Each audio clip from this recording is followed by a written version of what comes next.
International media जब भारत को press freedom index में बहुत ही खराब रैंक देती है तो एक बहुत ही बड़ा डिस्कशन स्टार्ट होता है कि भारत के खिलाफ ये कौन सी कॉन्स्पिरेसी है जो चलाई जा रही है। लेकिन जब भारत में भरत तिवारी और छत्तीसगढ़ में मुकेश जैसे केसेस हमें दिखाई देते हैं, जहां पे बार बार जब सिस्टम की अकाउंटेबिलिटी को फिक्स करने के लिए लोग आगे आते हैं, आप उनको आगे बढ़ने नहीं देते हैं। आप उनके उनकी आवाज को बंद कर देते हैं। और ऐसी संस्थानें, ऐसे इंस्टीट्यूशंस जब सिस्टमैटिक तौर पे, इंस्टीट्यूशनल तौर पे लोगों की हत्याएं करते हैं, and that is not less than a murder, तो समझ में आता है कि भारत की जो फ्रीडम की जो रैंक है प्रेस में, दैट इज रियली जेन्युइन। एक ऐसे इंसान को आपने मौत के घाट उतारा है, उसकी प्रमाइस जो भी कोई रूल ऑफ लॉ फॉलो करा नहीं करा। कहते हैं ना कि जब power corrupts and absolute power corrupts absolutely.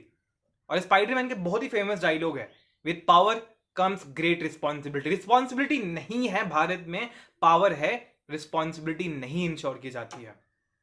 Bharat Tiwari ने बहुत अच्छी बात कही कि भाई मैं किन से लड़ूं, ये तो मेरे खुद के देश के लोग हैं।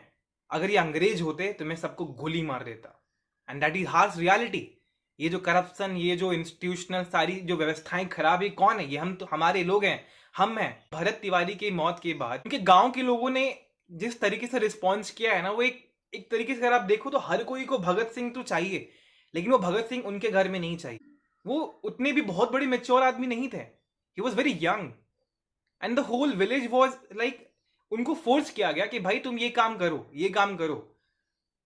He was absolutely somewhere right. लेकिन जिस तरीके से उनको बढ़ाया भी गया ना, कट्टे लेके घूम रहे हैं, ये लेके घूम रहे हैं, दिखाया जाता है कि हर कोई चाहता है कि हीरो बने, लेकिन वो हीरो उनके घर पे नहीं हो। लेकिन जब उनके घर से वो लाश गई, उनके घर के बच्चे की जान गई, तो वो भगत सिंह था, उनके घर के लिए एक बच्चा ही था, वो भगत सिंह नहीं था।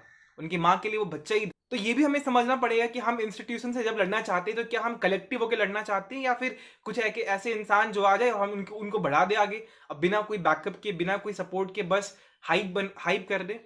लेकिन जो सबसे लार्जर पिक्चर है, सबसे बड़ा पॉइंट ये है ना, जब आप पावर को यूज करने के लिए रिस्ट्रेंट नहीं लगाते हैं, वो रिस्ट्रेंट जब नहीं होगा तो हाई चांसेस है कि वो बहुत बार उसका गलत कॉन्सिक्वेंस होगा। And there has to be some restraint through the institutional mechanism.